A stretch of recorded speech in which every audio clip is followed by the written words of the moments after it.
হামাসের পায়ের তলায় আছে মাত্র ৩৬৫ বর্গ কিলোমিটার মাটি। ছোট আয়তনে চলছে তাদের বড় লড়াই, স্বাধীনতা আজাদির উত্তাল ঢেউয়ে বহুদিন ধরেই কাঁপছে গাজা। সেই আন্দোলনে নেতৃত্ব দিচ্ছে হামাস। বদ্ধ ভূখণ্ডের প্রতিটি সীমানা প্রাচীরে তাদের পিঠ ঠেকে আছে। পেটে না আছে ঠিকঠাক খাদ্য, না আছে লড়াইয়ের আধুনিক সরঞ্জাম। তবুও হামাস লড়ছে, অল্প সামর্থ্যকে বৃহৎ করেই লড়ছে।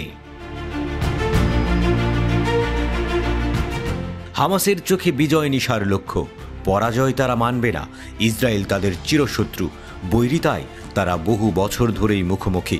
ফিলিস্তিনিদের চিরশত্রু মনে করা দখলদার ইসরায়েল ছুতু পেলেই গাজাবাসীর মাথা থেকে পায়ের জুতো অবধি নৃশংসতার দাগ এঁকে দেয়।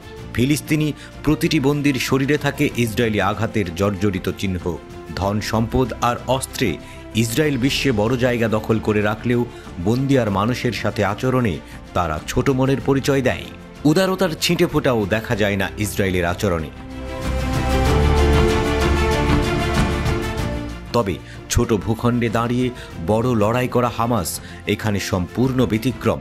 যুদ্ধ খেলার মারপ্যাচে তারা ইসরায়েলিদের জিম্মি করলেও তাদের সাথে আচরণে মানবিক। ইসরায়েলি জিম্মিদের নিরাপত্তা নিশ্চিতে হামাস তার পুরোটা উজাড় করে দেয়। জিম্মিদের নিরাপত্তা নিশ্চিতে হামাস জীবনও বাজি ধরে।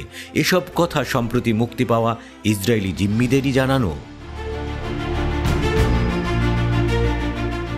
জিম্মি মুক্তির আরেক দফায়ও সেই প্রমাণ দিল হামাস। তারা কেবল জিম্মিদের খাদ্য চিকিৎসার ব্যবস্থাই করেনি, মুক্তির ক্ষণে তাদের দিচ্ছে উপহারও। শনিবার মুক্তি পাওয়া এক ইসরায়েলি আমেরিকান জিম্মিকে হামাসের দেয়া উপহারটি ছিল চমকপ্রদ, কিছুটা অপ্রত্যাশিতও। হামাস সদ্য মুক্তিপ্রাপ্ত ওই জিম্মিকে মেয়ের জন্ম উদযাপন করার জন্য একটি সোনার মুদ্রা উপহার দিয়েছে। হামাসের কাছে এই ব্যক্তি ৫০০ দিন বন্দী অবস্থায় কাটিয়েছেন। আগের দফাগুলোতেও মুক্তি পাওয়া জিম্মিদের বিশেষ উপহার দিয়েছে হামাস। ইসরায়েলি জিম্মিরাও হামাসের ভূয়সী প্রশংসা করেছেন। তাদের অনেকেই বলেছেন, জিম্মি অবস্থায় হামাস সদস্যরা তাদের উপর কোনো শারীরিক ও মানসিক নির্যাতন করেনি। তাদের সাথে সম্মানজনক আচরণ করা হয়েছে। সময় মতো তাদের খাবার ও চিকিৎসা সেবা নিশ্চিত করা হয়েছে। ইসরায়েলের নারী জিম্মিরাও হামাসের প্রশংসা করেছে। তারাও জানিয়েছে তাদের নিরাপত্তা দেওয়ার সর্বোচ্চ চেষ্টা করেছে হামাস।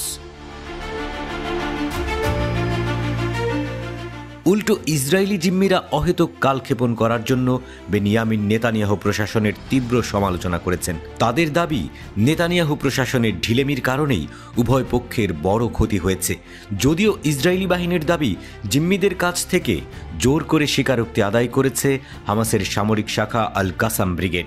যদিও হামাস এই অভিযোগ অস্বীকার করেছে।